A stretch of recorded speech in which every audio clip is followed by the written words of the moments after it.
Saylani welfare trust Pakistan کے بڑے welfare trust میں شمار ہوتا ہے۔ یہ ادارہ مولانا بشیر قادری صاحب نے 1999 میں بنایا تھا۔ ملک بھر میں سیلانی کے دسترخوان بھی چل رہے ہیں اور فلٹریشن پلانٹس بھی۔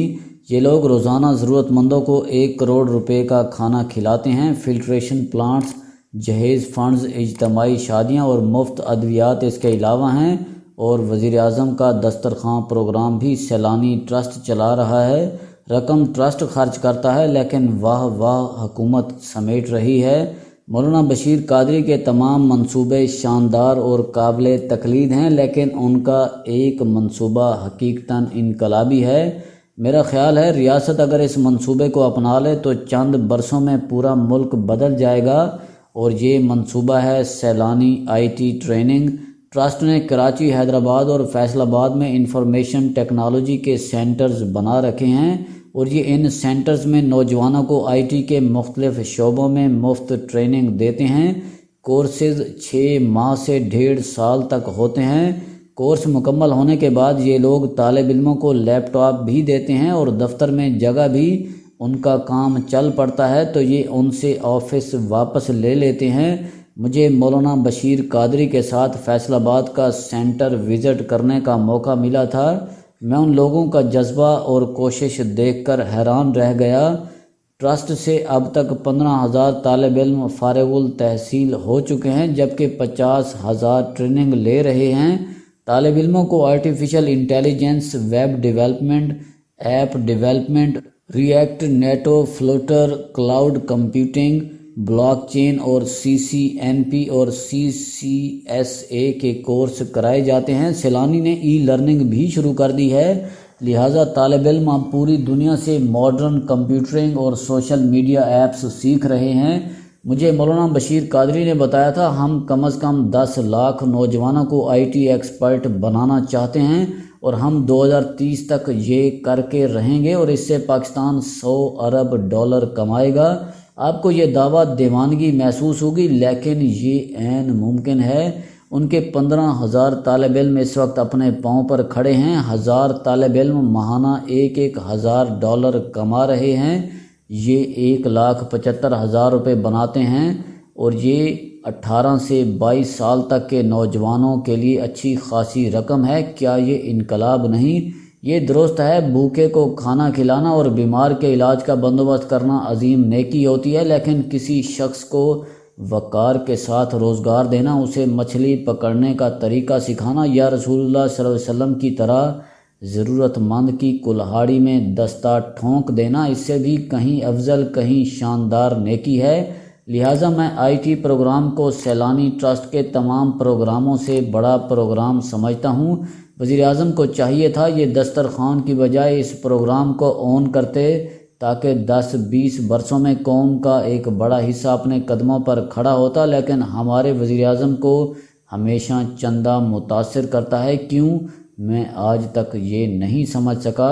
پاکستان 50 چھوٹے بڑے مسائل کا شکار ہے، لیکن یہ 50 مسئلے 3 بنیادی مسائل کی پیداوار ہیں۔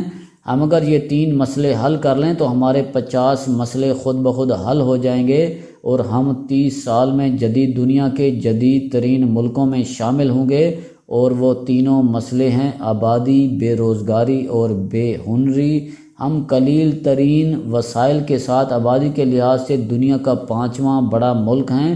ہمارے پاس پینے کے لیے پانی اور کھانے کے لیے گندم نہیں، لیکن ہم ہر سال 60 لاکھ نئے بچے پیدا کر دیتے ہیں، اور یہ طے شدہ حقیقت ہے اگر کسی ملک میں کھانے والے زیادہ اور کمانے والے کم ہوں تو ملک قائم نہیں رہ سکے گا۔ لہٰذا ہمیں ہنگامی طور پر آبادی کنٹرول کرنا ہوگی۔ ہم چین کی طرح ایک بچے کا قانون بنا کر آبادی کنٹرول کریں، یا پھر بنگلہ دیش کی طرح علماء کرام کی مدد لے کر لوگوں کو قائل کریں، لیکن ہمیں بہرحال یہ کام ہنگامی بنیادوں پر کرنا ہوگا، ورنہ 10 سال بعد ہمیں پینے کا پانی بھی امپورٹ کرنا پڑے گا۔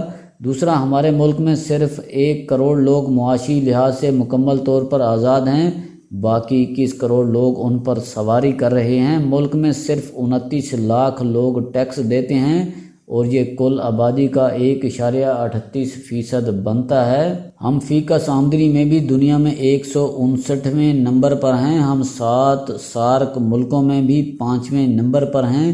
لہٰذا آبادی کے بعد بے روزگاری اس ملک کا دوسرا بڑا مسئلہ ہے۔ آپ دن میں کسی وقت کسی شہر کے کسی محلے میں نکل جائیں، آپ کو ہزاروں بے روزگار ملیں گے، آپ کو ہزاروں بیکار لوگ ملیں گے۔ یہ سب بیکار صبح اٹھتے ہیں اور سارا دن ہاتھ ہلائے بغیر گزار دیتے ہیں۔ لوگ اب دیہات میں بھی کام نہیں کرتے۔ پچھلے دنوں راولپنڈی میں کسی نے بحرین پولیس کے لیے بھرتی کا اشتہار دے دیا۔ 10-15 ہزار نوجوان پہنچ گئے اور ان نوجوانوں کو واپس بھجوانے کے لیے پولیس بلوانا پڑ گئی، اور چپڑاسی اور کانسٹیبل کی نوکری کے لیے بھی ایم فل نوجوان پہنچ جاتے ہیں۔ یہ بے روزگاری لوگوں کے دلوں میں بھی نفرت پیدا کر رہی ہے اور حسد بھی، چنانچہ معاشرہ کامیاب اور خوشحال لوگوں کا مخالف ہو چکا ہے۔ سیٹھ، CEO اور چیئرمین کا لفظ گالی بن چکا ہے۔ لوگ دوسروں کی گاڑیوں، پلازوں اور دکانوں کے شیشے توڑنا اپنا حق سمجھتے ہیں۔ ہمیں یہ صورتحال بھی ہر صورت بدلنا ہوگی، ورنہ یہ بے روزگاری بھی ہمیں نگل لے گی۔ اور ہمارا تیسرا المیہ بے ہنری ہے۔ چائے والے کو چائے بنانی نہیں آتی، پلمبر نے پلمبرنگ کا کورس نہیں کیا ہوتا، الیکٹریشین لوگوں کی تاریں جلا جلا کر الیکٹریشین بنتا ہے، اور ڈرائیور دوسروں کی 2-4 گاڑیاں توڑ کر ڈرائیور بن جاتا ہے۔ لہٰذا پورا ملک زوال کی طرف دوڑتا چلا جا رہا ہے۔ آپ اب اس کا حل پوچھیں گے۔ حل بہت آسان اور سادہ ہے۔ حکومت سیلانی جیسے 10 مذہبی ادارے منتخب کرے اور ان کی مدد لے۔ تبلیغی جماعت سے لاکھوں نہیں بلکہ کروڑوں لوگ وابستہ ہیں۔ دعوت اسلامی کا نیٹ ورک تبلیغی جماعت سے بھی بڑا ہے۔ یہ سوشل میڈیا پر لیڈ کر رہی ہے۔ TLP نے پچھلے ماہ GT روڈ پر ریاست کی ناک رگڑ دی۔ جامعۃ الرشید، جامعہ بنوری ٹاؤن اور مدرسہ نعیمیہ، آپ اگر ان سے وابستہ لوگوں کی فہرست دیکھ لیں تو آپ حیران رہ جائیں گے۔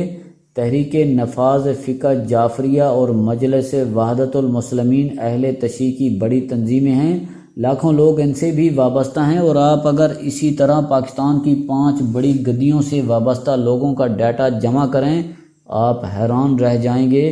پاکستان کی اقلیتیں بھی بہت منظم اور مضبوط ہیں۔ عیسائی کمیونٹی، پارسی کمیونٹی، ہندو اور سکھ بھی ایک دوسرے کے ساتھ جڑے ہوئے ہیں۔ حکومت ان سے بھی رابطہ کرے اور ان سے سیلانی کے IT پروگرامز کی طرز پر سینٹر بنوائے، اور یہ نوجوانوں کو انفارمیشن ٹیکنالوجی اور ڈیجیٹل مارکیٹنگ کی ٹریننگ دیں۔ آپ یقین کریں، ملک کو بدلتے چند سال بھی نہیں لگیں گے۔ حکومت ان اداروں کو کیمپس بنانے کے لیے جگہ، آن لائن استادوں کی سہولت اور سرٹیفکیٹ جاری کرنے کی اجازت دے دے، یہ ملک بدل جائے گا۔ ہمیں سمجھنا ہوگا کرونا کی وجہ سے پوری دنیا بدل چکی ہے۔ کاروبار دکان سے اٹھ کر موبائل فون پر آ گیا ہے، اور اس کاروبار کو اب کوڈرز بھی چاہیے اور ایپس ڈیولپرز بھی۔ حکومت اگر ایڑی چوٹی کا زور بھی لگا لے تو بھی یہ مارکیٹ کی مانگ کے مطابق IT اسپیشلسٹ تیار نہیں کر سکتی، چنانچہ اسے مارکیٹ پلیئرز کی ضرورت ہے، اور مارکیٹ میں اس وقت صرف مذہبی اداروں کے نیٹ ورکس منظم ہیں، باقی معاشرہ بکھر چکا ہے۔ لہٰذا آپ ان کی مدد لیں، آپ سیلانی ٹرسٹ کی طرح انہیں ڈائریکشن دیں، یہ ملک بدل دیں گے، ورنہ یہ بیکار ہجوم ہاتھوں میں ڈنڈے لے کر کسی نئی گستاخی کا انتظار کر رہا ہے۔ خدا نخواستہ اگر اب کسی ملعون نے دنیا کے کسی کونے میں کوئی گستاخی کر دی تو یہ لاکھوں بلکہ کروڑوں لوگ ملک میں کوئی گاڑی اور کوئی شیشہ سلامت نہیں رہنے دیں گے۔ آپ ان لوگوں کو کام پر لگائیں، ورنہ یہ کسی کو کام کے قابل نہیں چھوڑیں گے۔ اب سوال یہ ہے، کام کے لیے ٹریننگ چاہیے، اور ٹریننگ کون دے گا؟ آپ یقین کریں، ملک میں اس وقت مولانا تقی عثمانی، مولانا الیاس قادری، مولانا بشیر قادری اور مولانا طارق جمیل کے علاوہ کوئی ذریعہ موجود نہیں۔ یہ لوگ پاکستان کے اصل ایٹمی اثاثے ہیں، آپ انہیں استعمال کریں، اس سے قبل کہ یہ بھی ریاست کے خلاف استعمال ہونے لگیں۔ حکومت یہ فیصلہ بھی کر لے، ریاست 2030 تک ملک میں کسی شخص کو بیکار نہیں رہنے دے گی۔ لوگ خواہ جوئیں ہی نکالیں، لیکن یہ روزانہ 8 گھنٹے ضرور مصروف رہیں گے، اور ہم میں سے ہر شخص تھک کر گھر واپس جائے گا۔ یہ قدم انتہائی ضروری ہے۔ چین نے بھی اسی طریقے سے ترقی کی تھی، یہ آبادی کے لحاظ سے دنیا کا سب سے بڑا ملک تھا، اس نے 1980 تک کسی شخص کو بیکار نہیں بیٹھنے دیا، لہٰذا یہ آج وہاں ہیں جہاں کوئی بھی نہیں۔ اور تیسری چیز، آپ مہربانی فرما کر ملک میں غباروں میں ہوا بھرنے کے لیے بھی ٹریننگ لازمی قرار دے دیں۔ یہ جو ہم کسی بھی شخص کو رائفل پکڑا کر اپنے گھر کے سامنے کھڑا کر دیتے ہیں، یہ لوگ ملک کی بربادی کی سب سے بڑی وجہ ہیں۔ ملک میں بھیک مانگنے کے لیے بھی سرٹیفکیٹس لازمی ہونے چاہیے، ہم پھر ہی بچیں گے، ورنہ ہمیں یہ اناڑی پن کھا جائے گا۔ ہم اس سے بچ گئے تو بے روزگاری کے ہاتھوں مر جائیں گے، اور اگر ہم اس سے بھی بچ گئے تو پھر ہماری آبادی اتنی بڑھ جائے گی کہ لوگ لوگوں کو کھانا شروع کر دیں گے۔ لہٰذا میں پھر عرض کر رہا ہوں، آنکھیں کھولیں، ملک کا بیڑا غرق ہو رہا ہے، ہم سب ڈوب رہے ہیں، اور اس بار قدرت کو بھی ہم سے زیادہ دلچسپی نہیں رہی۔ شکریہ۔